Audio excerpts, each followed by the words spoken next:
An issue of Lyme disease and pregnancy has been always in the central focus of the Lyme Disease Foundation, mostly thanks to the personal experience of the founder of the organization, and also thanks to the suspected similarities with the other star-beetle and tick-borne diseases. Unfortunately, from the very beginning, there was not much data available about what's happening in a situation when either pregnant patient contracts Lyme disease during the pregnancy, or, as I will show, there is either less data available about what happens to the pregnant patient who got Lyme disease and then later on the patient got pregnant. If the patient presents with the erythema migrans in pregnant patient, that's certainly quite advantageable to make the diagnosis. This is an EM rash of a 15-year-old girl who contracted the Lyme disease during her first trimester. She got antibiotic treatment and the presence of the erythema migrans. Unfortunately, probably thanks to her age, she was non-compliant and she was lost to the follow-up, so we don't know the outcome. And certainly, issues like that complicate a little bit collection of the data in these cases. This is an EM rash in a patient, 20-year-old patient in the third trimester, as you can clearly see. She was treated with antibiotics. The rash rapidly cleared. She had no sequelae later, and the baby was born with no problems and remained seronegative and completely well on 1-year follow-up. Now, theoretically, there are a couple of possible scenarios, and you should keep in mind that you have two patients, really two concerns. You have the mother and her congenital Lyme disease, her gestational Lyme disease, and you have unborn baby and newborn, and a possibility of either congenital syndrome or some adverse outcomes. Certainly, these are all possible scenarios, and we really don't know, since the syndrome is not categorized that well and characterized, we don't know what's exactly happening. But I think there are two key questions. One is, what is the risk? Is there really a possibility of transplacental transmission? And if that's happening, what is the consequence? Is there any, how do we measure that and how do we describe that? As you can see, it's pretty well established that there is a transplacental transmission, that it can happen. And unfortunately, as I said, the frequency of fetal infection is unknown. It has been pointed correctly by the ACOG that the decision whether or not to treat the patient should not be based on the results of the serology, as they are rather even more reliable in a pregnancy situation as opposed to a non-pregnant patient, and that it should be based on a clinical picture. Now, this is a very modest list of sequelae which were associated with Lyme disease, and I would like to point to the possible word. The problem is, in this situation, if you have a patient who is pregnant, gets Lyme disease and miscarries, that even if it's in a situation like that it's not that easy to make a conclusive link between the Lyme disease and the miscarriage. Just because the pregnant patient had Lyme disease, it does not mean that the miscarriage has to be due to Lyme disease. But I will talk a little bit later about that there is being some work done to characterize a little bit later what's going on. Now, unlike Lyme disease, luckily we have some more definite criteria, and these are for congenital syphilis. It would be nice if we can have the same for Lyme disease, but I think that's really questionable. Because maybe there are not so many similarities as we originally thought.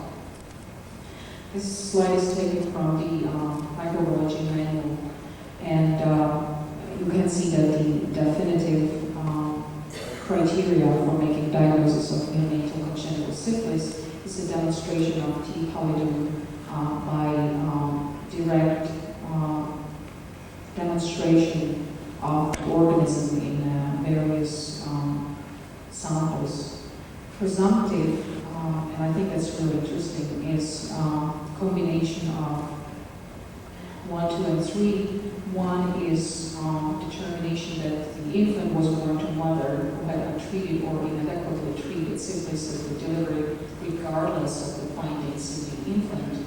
And there are 2 other things required, and that's a laboratory confirmation in the infant, reactive traveling test result, or further laboratory confirmation, or the clinical signs or symptoms of congenital syphilis on physical examination of the infant. Now let me go very briefly about what are their data in the literature, and it's not much. Dr. Janice Weisner talked yesterday in detail about this study. Let me just mention this experimental data by Gustafsson. This was studied to determine whether uterine transmission exists. 10 dogs were inoculated intradermally with 10 controls. Blood samples were collected and tested by Western blot and culture from pups, which were euthanized at 6 weeks, and tissues were tested by PCR. As a result, 8 of these 10 dogs were infected, and every mother had at least 1 pup with PCR evidence of the transmission. Now, there are some clinical data, and this is not the exhaustive list of the literature, which I will show, but I have tried to pick the most frequently quoted, and they are in the chronological order, and I'm showing the size of the study based on the number of the pregnancies and type of the study, whether or not it's predominantly epidemiological, serological, or pathological study. The first case published was in 85 by Schlesinger. That was a case report of 28-year-old mother who got bitten in the endemic area of Wisconsin during her first trimester. No diagnosis, no treatment was given.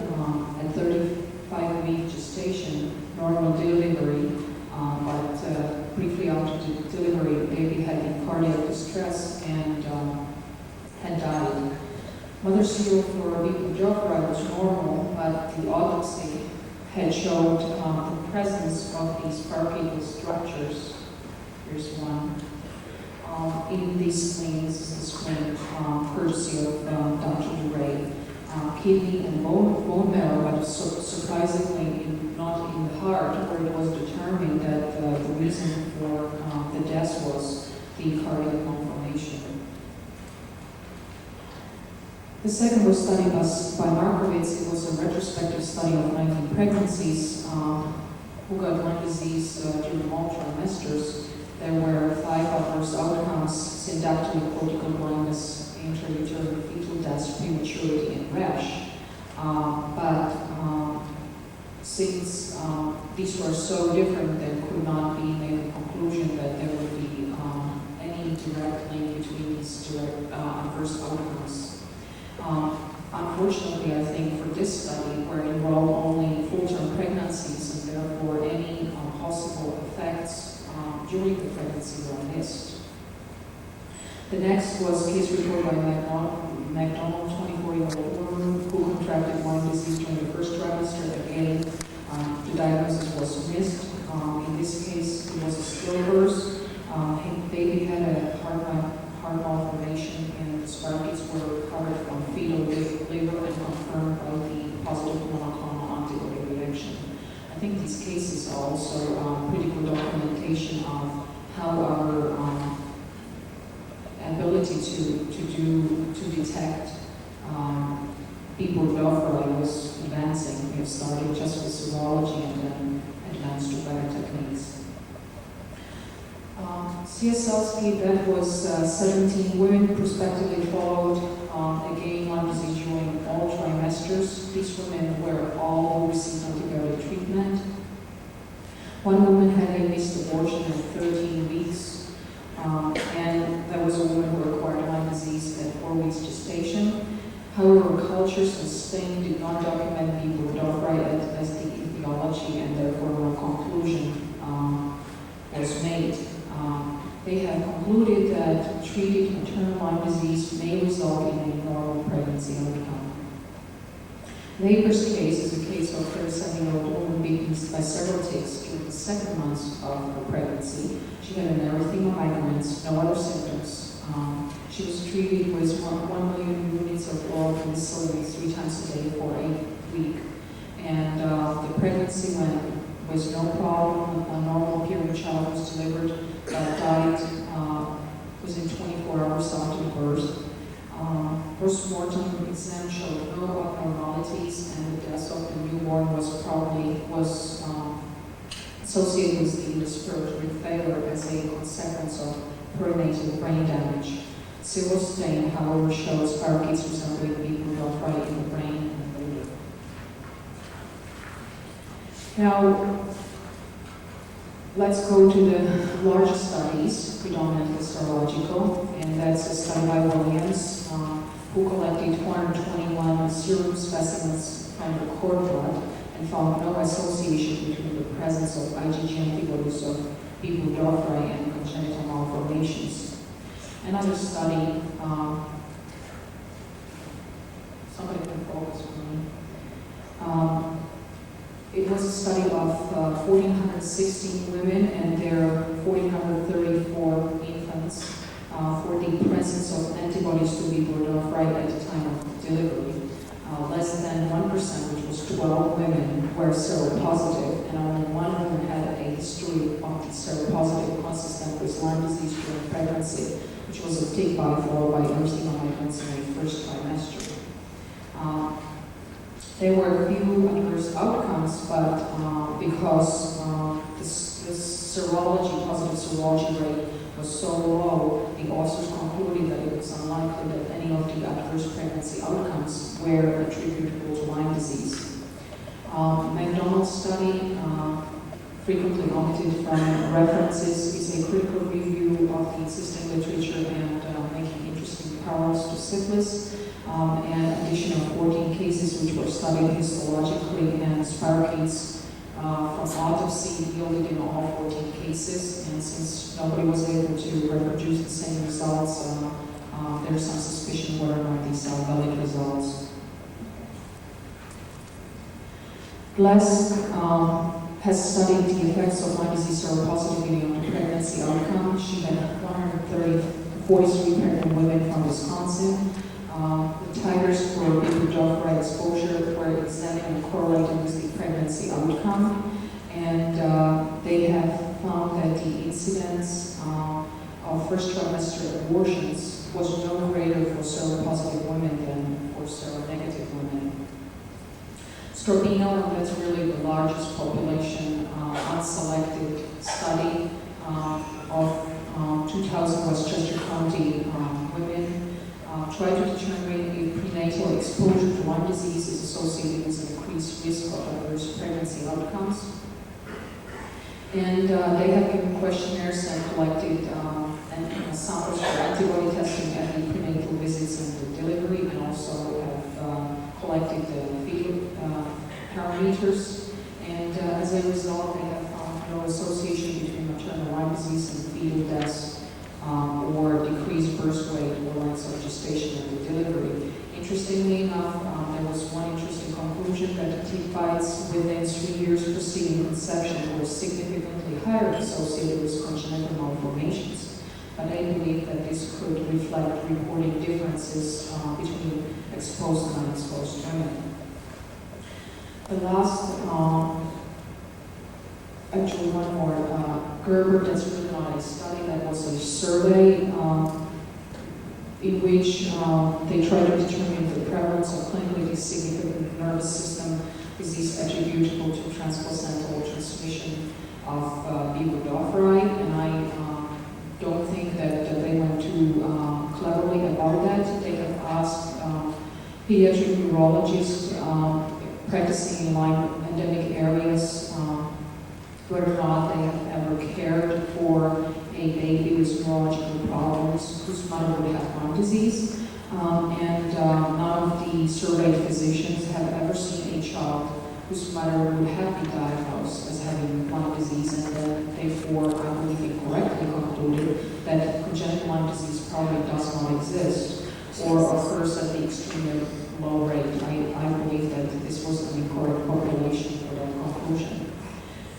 To me, remarkable is Gardner's review of all existing literature, where she collected 161 cases with 46 adverse outcomes, and she had categorized, based on these cases, congenital Lyme disease syndrome into 3 categories, and that's early congenital, mild, severe, and late congenital. I would not like to say or make an impression that this is anything conclusive. This is based on the review of the literature in her 4 cases, but I think from that modest list, which you have seen originally, that's certainly an expansion which needs much closer look. The early congenital mild syndrome is presented in the first 2 weeks of life with any of the following adverse outcomes. As opposed to severe congenital early syndrome presents in the first week of life with or without sepsis, with any of the following list, and the list is pretty much the same for all of them. So the categorization is really a question of at what time it did occur. Late congenital presents after 2 weeks of life, usually in the first year with any of the following, and I would think that this must be extremely difficult diagnosis to be made because unfortunately serological criteria in this group of newborns or infants are not determined very well, and since their immune system is immature, that probably you have to rely only on the clinical criteria, which as you can see, these criteria can be associated with a lots of other disease entities. Now, as I said, not much information is available on what happens with the pregnancy outcomes of women who have a history of Lyme borreliosis that antedates conception, and appropriate prospective studies are needed. And I don't want to give you the impression that when I read this, I said, hey, let's do the study, because there's no data available. But it was rather striking to me that in a situation when data really do not exist, what's being done is either that a patient who has a history of Lyme disease and becomes pregnant is managed and treated either the same as a non-pregnant patient, or is being managed rather aggressively in the light of possible deleterious effects, as I have mentioned them. The Lyme Disease Foundation has therefore decided to conduct a prospective open-ended study, which started in August 1994 and was concluded in December 1995. What we wanted to do is to see not only what's happening, but also describe how Lyme disease and pregnancy is being managed. The design of the study was following. We have collected all information from the mother 1 month before the delivery. At the time of the delivery, we have collected clinical and laboratory information from both mother and the newborn. And this is the following testing which has been done. It has been done in the central laboratory, which was North American Clinical Labs. We have done both IgM and IgG ELISAs on maternal fetal serum, IgG Western blots on both. We have done PCR on placenta and maternal urine, and we have planned to do histopathology of placenta, but unfortunately that did not work out. And we have done culture of placenta and attempted to do antigen detection of maternal fetal urine, but we did not get any conclusive results, so I'm not going to present any results on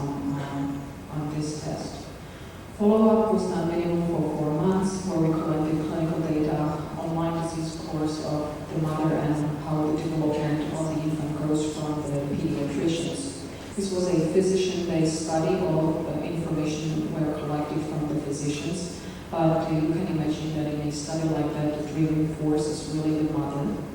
And that proven to be not the best, because what had happened, we had 40 patients enrolled in the study, and 20 patients, 50%, had laboratory testing done only with no additional information, because for these mothers, negative test results at the time of delivery of their babies meant, well, my baby does not have Lyme disease. That's really all they cared about. So we did not get the compliance as we needed, and therefore half of these patients we were not able to analyze. We have gotten completed information on 13 patients, 32.5%, and for the purpose of the topic of this conference, I have analyzed 9 of them who had disseminated Lyme disease. The rest of them was Lyme disease contracted freshly during their pregnancy. Here you can see a characteristic of these 9 patients. Median age 37.3, 5 of them had EM, 6 had allergic confirmation.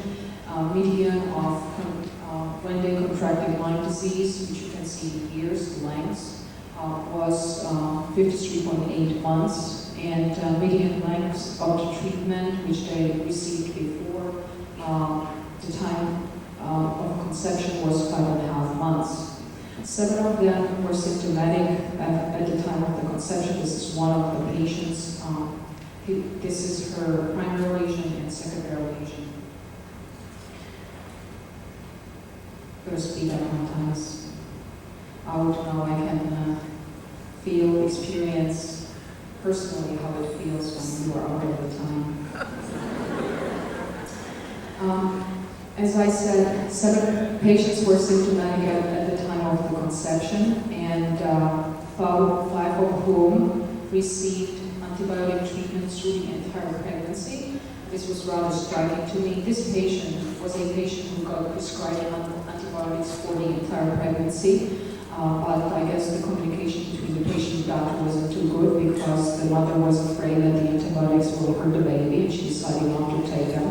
I guess around 4 months of her pregnancy, she got some literature where she read about possible adverse outcomes, and here you can see that she was compliant for the rest. I think, to me, what's striking here, and this is not a recommendation, this is just an observation because the numbers are so low, is that there seems to be a correlation from these few patients that if a patient who is symptomatic at the time of the conception, and if a patient has a longer history of Lyme disease, is more likely to be treated through the entire pregnancy. As you can see, at the time of delivery, all babies did well. If you are alarmed about this anchor 3 to 8, there was a true knot in the umbilical cord, and the baby was well. The testing results, all ELISA IgMs, except for this patient, were negative. All PCRs were negative. All cultures were negative, so I'm not showing any of these results. I would like to point to 2 babies, and this is this one. You can see that except for this baby and that baby, the moisture plots are identical to the mothers, no surprise. This baby has additionally 34 kilodalton band present, and it was felt that since it's a significant band, this baby should be followed up more carefully. Was referred to the infectious disease specialist. The baby was not symptomatic, and was decided not to treat the baby, not to do anything with the baby. And we have, I believe, at least 8 months follow-up, and the baby seems to be fine. This baby, however, seems to be the only baby who had some problems, so this is where we conclude that that's really the only, not really adverse outcome, but sick baby. It was reported that the baby had repeated treated upper respiratory infectious hepatitis media as it was hepatic, and any time the baby got antibiotic treatment, it improved. When the baby was off the antibiotic treatment, it did not do well again. So to me, this is the only negative result. However, I can't say conclusively that this will be a result of Lyme disease. You can see that pretty much all of the women breastfed. It's a wonderful trend. These two mothers were still breastfeeding at the time of our analysis, and as far as I know, none of the babies had any problem due to breastfeeding, even though we have offered them to have the testing of breast milk done. For this group of patients, it was done only on 2 samples, and they were both negative on PCR. Conclusions. As you could see, we could not document a case of transplacental transmission, and I think one of the reasons is that maybe we were not looking the right way. Certainly serologies are not good for making the diagnosis, especially ELISA. I think it's really insensitive in a situation like that. Probably histopathology, especially in the placenta, is what needs to be done if we want to work the right way. As I have said, women symptomatic and women having a longer history of Lyme disease were more likely to be treated for the entire pregnancy. I'm not quite sure whether or not that's necessary. I'm just saying that's a trend we have observed. And breastfeeding of symptomatic mothers who had Lyme disease was not contraindicated, that since their babies have done fine. There should be certainly future studies done, especially to determine the prevalence and characteristic of the gestational congenital Lyme disease. Laboratory testing should focus on histopathology of placenta and direct antigen detection assays, as they might have higher yield. Clinical management should be determined with higher specificity, so physicians don't have to guess whether or not they should treat and for how long. And I certainly think also proper education information needs to be provided to both healthcare professionals and patients. So there's a balance in the information, because some of that both population believe that every pregnancy means possible death, or others believe that we should not be alarmed at all. And I think the situation is somewhere in the middle. But further studies need to be done to say that there's more specificity. Thank you.